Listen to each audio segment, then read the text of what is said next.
নমস্কার, প্রেত story live পডকাস্টের আরেকটি নতুন এপিসোডে সবাইকে স্বাগত। আজ আমি যে ভৌতিক ঘটনাটি শেয়ার করতে চলেছি সেটি আমার নিজের চোখের সামনে ঘটে যাওয়া একটি ভৌতিক ঘটনা, যা আমি আমার প্রেত স্টোরির দর্শকদের কাছে শেয়ার করতে চাই। ঘটনার সূত্রপাত কিছুদিন আগেই, মানে এক সপ্তাহ আগে, আমার একটা বন্ধু আমাকে ফোন করে জানায় যে তাদের বাড়ির পাশে একটি বাড়িতে একটি মেয়েকে ভূতে ধরেছে। আমাকে ফোন করে খুব তাড়াতাড়ি যেতে বলল। আমি প্রায় 30 সেকেন্ডের মধ্যে দৌড়ে সেই বাড়িতে পৌঁছালাম।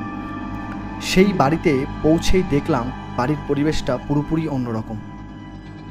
চারিদিকে বাড়ির সবাই গোল করে বসে রয়েছে, আর ঠিক মাঝখানের উঠোনে যে মেয়েটিকে ভূতে ধরেছে সেই মেয়েটি এবং একজন ওঝা বসে রয়েছে। মেয়েটির সামনে একটু আগুন জ্বলছে। আমি যখন যাই তখন ভূত ছাড়ানোর প্রক্রিয়া চলছে এবং আমি একটু লাস্ট মুহূর্তে পৌঁছাই। ওখানে দাঁড়ানোর পর মেয়েটি আমার দিকে এমনভাবে তাকালো, কেমন যেন আমার শরীরে কাঁটা দিয়ে উঠল। আমি দেখছিলাম ওঝা মেয়েটির ভিতরে যে আত্মা আছে তার সাথে কথা বলছে এবং বিড়বিড় করে মন্ত্র উচ্চারণ করছে। ওঝা মেয়েটিকে জিজ্ঞাসা করছিল, তোর নাম কি, তোর বাড়ি কোথায়, তুই কেন এই মেয়েটিকে ধরেছিস? তখন মেয়েটি এমন একজনের নাম বলল যে কিনা প্রায় 10 বছর আগে গলায় দড়ি দিয়ে আত্মহত্যা করে মারা গেছে। আমরা সবাই শুনে তো অবাক হয়ে গেলাম। ওঝা আবার জিজ্ঞাসা করলো, তুই এই মেয়েটার পিছনে কতদিন ধরে আছিস? মেয়েটি বলল, আমি প্রায় 2 বছর ধরে এই মেয়েটির পিছনে ঘুরছি। ওঝা বলল, তুই কেন এই মেয়েটিকে ধরেছিস?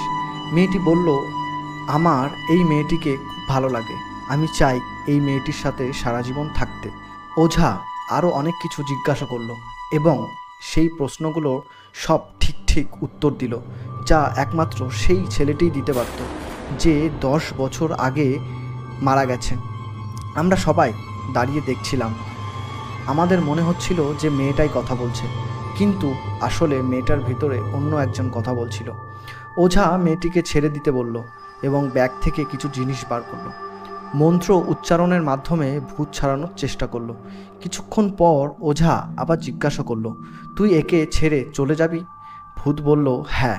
ওঝা জিজ্ঞাসা করলো, কোথায় যাবি? মেয়েটি তখন বলল, আমি নদীর ওপারে চলে যাব। তারপর ওঝা জিজ্ঞাসা করলো, তুই কিভাবে যাবি? মেয়েটি বলল, যেভাবে বলবে আমি সেইভাবেই যাব। ওঝা বলল, তুই একটা গাছের ডাল ভাঙতে পারবি? মেয়েটি বলল, না, আমার গায়ে এত শক্তি নেই। তারপর ওঝা বলল, তুই মুখে চটি আর ঝাঁটা নিয়ে এখানে পরপর 3 জন দাঁড়াবে, তাদের পায়ের নিচে দিয়ে যাবি।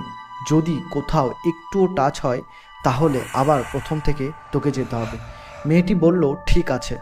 ওঝা কিছু মন্ত্র পড়ল এবং মেয়েটিকে একটি ফু দিল। মেয়েটি সামনে থাকা চামড়ার চটি ও ঝাঁটা মুখে নিল এবং হামাগুড়ি দিয়ে বাড়ির 3 জনের পায়ের নিচে দিয়ে গেল। সামনে ছিল একটি রাস্তাটা পার করেই রাস্তার ওপারে যাওয়ার পর অজ্ঞান হয়ে পড়ে গেল। তারপর মেয়েটিকে সবাই মিলে ধরে বাড়িতে নিয়ে আসলো। এটি ছিল সেই দিনকার ঘটনা। আমার অনেক প্রশ্ন করার ইচ্ছা করছিল, কিন্তু মেয়েটার বাড়ির লোকের সামনে তা করা ঠিক হতো না, তাই কিছু বলিনি। তবে আমার মনে কিছু প্রশ্ন আছে। আমি যা দেখলাম তা কি সত্যি, না এর মধ্যে কোনো অন্য ব্যাপার আছে? আমি চাইলেই সেদিন ভিডিও করতে পারতাম, কিন্তু ভিডিও করাটা আমার উচিত হতো না, যার জন্য আমি ভিডিও করতে পারিনি, না হলে তোমাদের প্রুফ দেখিয়ে দিতাম একদম জলজান্ত। আজ আমি আরও একটি ঘটনা তোমাদের শোনাবো, আমার জেঠুর সাথে ঘটে যাওয়া একটি ভৌতিক ঘটনা। তবে তার আগে জেঠুর সম্পর্কে কিছু বলি। আমার জেঠু একজন মাছ ব্যবসায়ী। প্রতিদিন সকালে প্রায় 5:30টার সময় তিনি মাছ কিনতে আড়তে যান। সেখান থেকে মাছ কিনে গ্রামে বিক্রি করতে করতে বাড়ি ফিরে আসেন।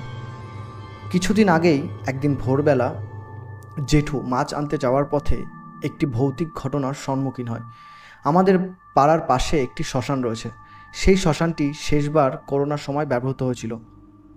এরপর থেকেই সেখানে আর কোনো মরা পোড়ানো হয়নি। জেঠু সেই শ্মশানের পাশ দিয়ে যাচ্ছিল। শ্মশানটি প্রায় 500 মিটার এরিয়া নিয়ে। জেঠু যখন প্রায় 100 মিটার মতন শ্মশানের ভিতরে ঢুকলো, তখন হঠাৎ করেই অনুভব করলো যে কেউ তার পেছন পেছন দৌড়াচ্ছে। প্রথমে জেঠু বিষয়টিকে অবহেলা করলেন, কিন্তু কিছুক্ষণ পরেই তিনি স্পষ্ট দৌড়ানোর শব্দ শুনতে পেলেন। জেঠু তক্ষণই সাইকেল থেকে নেমে পড়ে এবং পিছনে তাকায়, কিন্তু সেখানে কেউ নেই, পুরো রাস্তা ফাঁকা। তখন জেঠুর গা একটু কাটা দিয়ে ওঠে এবং তিনি একটু ভয় পেয়ে ওঠেন। তিনি ভাবলেন, এই শব্দ আমি স্পষ্ট শুনেছি, কিন্তু কেউ নেই। তখন জেঠু হেঁটে হেঁটে শ্মশানটুকু পার করে এবং মাছ কিনতে চলে যায়। বাড়িতে ফিরে জেঠু এই ঘটনাটি আমাকে এবং সবাইকে বলে। আমার বড় মা এবং অন্য সবাইকেও জানায়। সবাই শুনে একটু অবাক হয়ে যায় এবং কিছুটা ভয়ও পায়। আমার জেঠু এই ঘটনার পর থেকেই শ্মশানটি পার হতে একটু ভয় পেতে শুরু করেন।